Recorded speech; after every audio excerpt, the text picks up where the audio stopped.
선생님, 이게 지금 예. 이 소격회 사업에서 네. 지금 주민조직화 네네. 하는 거가 네. 이 어떤 의미가 있는 거죠?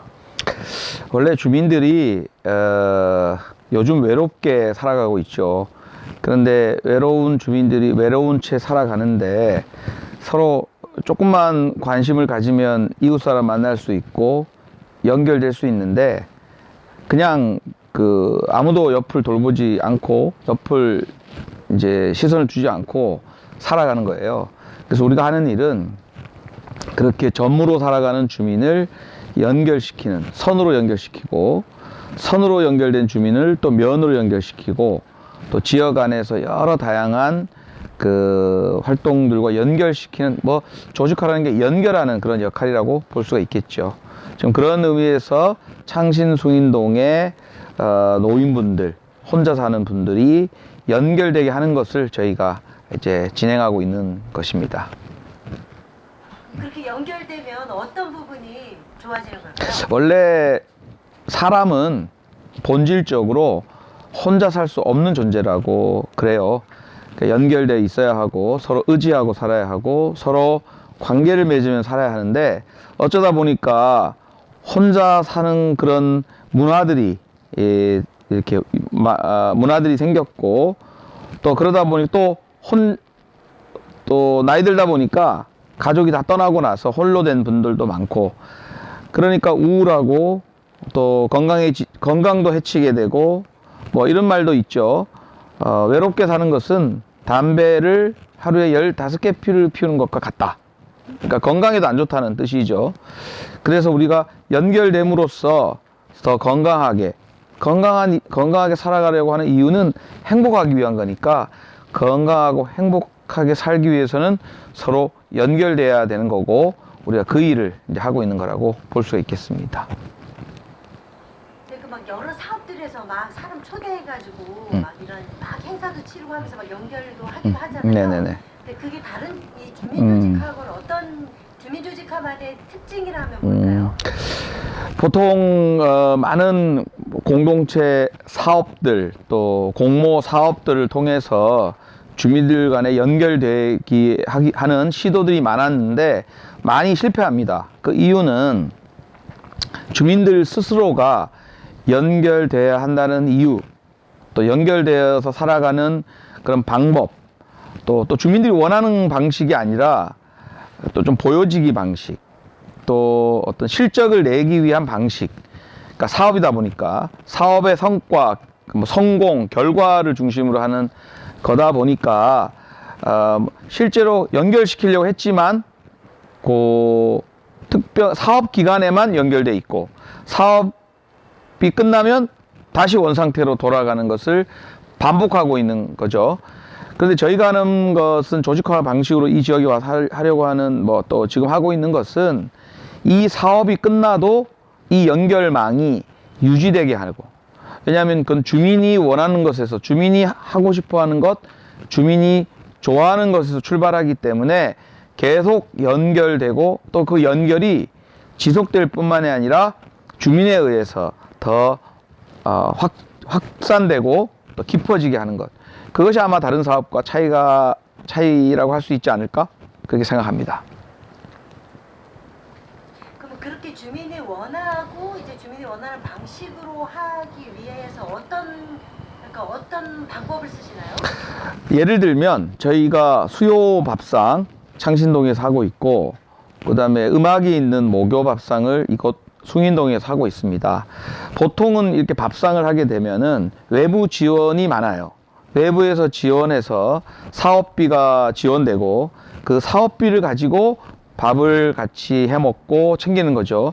지금 경로당도 그렇다고 볼 수가 있습니다. 그런데 우리가 하는 이 밥상은 좀 특별한데요. 저희는 외부 지원을 최소화하고 처음에는 외부 지원도 없이 시작했어요. 주민들이 자기가 가지고 있는 것을 가지고 와서 자기가 먹고 싶은 것을 나눠 먹고 함께 먹고 그러다 보니까 이게 십시일반 하다 보면은 밥이 더 생기고 또 먹다 보면은 이 사람이 모여서 먹다 보면은 또 남게 돼요. 남는 것을 또 이웃에게 나눠주고 이런 일이 계속 이제 생기게 되었던 거죠. 그러니까 사업비를 통해서 일하는 것이 아니라, 사업비가 있어서 일하는 것이 아니라, 주민들 속에서 먼저 일을 하고, 주민들이 나눌 게 없는 사람은 저는 없다고 생각해요. 기본적으로 그거를 나눌 수 있는 마음들을 내게끔 만들고 그것을 모아내는 것, 그것이 우리에게 중요한 어떤 진행 방법, 조직화 진행 방법이었고 방향이었다, 이렇게 얘기할 수 있겠습니다. 막 봉사 이런 얘기 하시는 분들도 있는데, 네네. 봉사와는 어떻게 다른가요? 봉사는 내가 어떤 나보다 좀 어렵거나 또 취약하거나 약한 사람을 돌보는 거죠. 그런 측면에서 저희도 봉사의 일종이라고 할 수 있습니다. 근데 봉사는 방향이 한 방향이라는 거예요. 봉사하는 사람과 봉사를 받는 사람, 즉 제공하는 사람과 제공받는 사람이 이렇게 구분되는 거죠. 그런데 저희는 봉사임에도 불구하고 봉사가 아니라고 할 수 있는데, 저희는 도움을 주는 사람과 도움을 받는 사람을 분리시키지 않고 도움을 주는 사람도 도움을 받는 사람이다. 즉 서로 돌봄을 제공하고 돌봄을 받는, 그러니까 서로 돌보는 관계, 돌봄이 순환되는 관계, 그런 관계를 만들려고 하기 때문에 보통 말하는 봉사하면서 남을 도왔다고 뿌듯해하는 그것과 좀 다른, 봉사하고 내가 누구를 돕지만 나도 언젠가 누구에게 도움을 받을 수 있다 라고 하는 안심하고, 나도 언젠가 누구에게 도움받을 수 있을 거야, 있어 라고 하는 그런 안심, 위로, 보장, 이런 것들을 주민 스스로가 할 수 있다는 거죠. 그런 점이 좀 봉사와 비슷하지만 다른 점이 아닐까, 그렇게 생각합니다. 서로 돌봄 품앗인가 이런 표현 쓰셨던데, 네네. 그에 대해서 좀 얘기해 주세요. 그래서 저희가 작년에 이런 생각들을 주민들과 나누면서 교육을 했어요.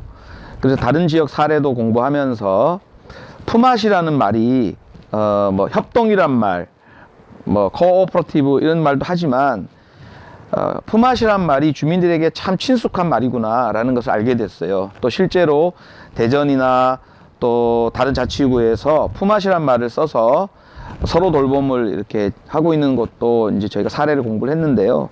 그러다 보니까 품앗이란 말이 주민들에게 익숙한 말이더라고요. 품을 서로 내가 필요할 때는 도움받고 또 다른 사람이 필요할 때 내가 도와주고, 이렇게 서로 이렇게 교환하는 거죠. 노동력을 교환하는 거였는데, 이거는 우리는 여러 필요들을, 도움들을 서로 교환하는 것, 그렇게 해서 품앗이란 말을 쓰게 됐고, 뒤에다가 돌봄인데 그냥 돌봄이 아니라 건강 돌봄이다, 건강해지기 위해 돌보는 거다, 그래서 품앗이 건강 돌봄이다, 이렇게 우리가 가칭 이름을 짓고 그렇게 계속 추진하고 있고요. 작년 연말에 그 품앗이 또 건강 돌봄 이야기를 시작했고, 올해는 그것이 가능한지를 계속 탐색해 가고 있는 중이고, 아마 조만간 공식적으로 품앗이 건강 돌봄 이제 시작한다라는 걸 알릴 그럴 생각입니다. 그럼 지금 여기서 조직화가 지금 얘기하신 방향으로 계속 이렇게 성장해 나가고 깊어지면 우리 사회에 어떤 변화가 생길 것 같으세요? 사실은 옛날부터 우리 주민들은, 우리 백성들은 서로 도우면서 돕고 살아가는 것, 그게 또 마을이었고 공동체였죠. 그러나 어느 시점부터 산업화되고 또 개인주의화 되면서 그런 문화가 없어지고, 그 자리에 경쟁, 또 혼자 살아남는 것, 생존, 이런 것들이 이제 들어와서 그런 문화가 이제 없어졌는데, 저희는 그런 문화를 다시 복원하는, 과거에 좋았던 그 공동체 문화, 서로 돌봄 문화, 협동 문화를 다시 회복하는 차원이 있는데, 그러나 과거의 협동과는 좀 달라야 되겠죠. 과거의 공동체는 좀 권위주의적이고 또 남성 중심적이고 또 힘 있는 사람이 이제 밑으로 내리는 중심이었다면은, 이제는 좀 아래로부터 올라오고 서로 그게 남녀 노소 누구나 함께 어우러지는 공동체, 그런 공동체를 만드는 문화적인 측면이 하나 있고요. 저희가 이런 식으로 문화적인 측면을, 공동체를 만들어 갈 때 반드시 이제 저는 정책과 연결돼야 된다고 생각해요. 이것이 그냥 작은 마을의 작은 공동체로 끝나는 것이 아니라, 이런 사례들이 다른 지역에도 확산돼서 이것이 정책화되고 정책적으로 서로 돌보는 주민들의 공동체를 자꾸 지원하게 되고, 근데 그 지원도 또 위험하긴 한데 그런 기반들을 좀 만들어지도록 지원하는 그런 정책적인 것까지 연결되어야 저는 좀 사회에 좀 울림이 있을 거라고 생각합니다. 뭐 그까지는 길이 좀 멀긴 한데요. 저희들은 지금은 그런 그 무너진 공동체 또 돌봄 문화를 다시 회복하고 복원하는 것들을 좀 실질적으로 해보고 이것들을 좀 정리하는 과정에 있고요. 이런 것들이 좀 몇 년 더 가면은 어차피 우리 인간은 본질적으로 혼자 살 수 없기 때문에 이런 그 사회적 분위기 또 사회적 그런 문제 제기가 될 거라고 봐요. 이렇게 서로 안 돌보면서 혼자 살다가 지쳐서 쓰러져가는 이런 삶을 그냥 둘 건가, 아니면 이걸 어떻게 해야 되는가, 이런 그 정책적인 어떤 문제 제기들이 나올 거라고 보고요. 저희들이 하는 이런 활동들이 나중에 그것과 이렇게 맞아서 정책적으로도 좀 변화돼야 된다고 생각합니다. 그러기 위한 작은 시도이지 않나, 그런 생각합니다.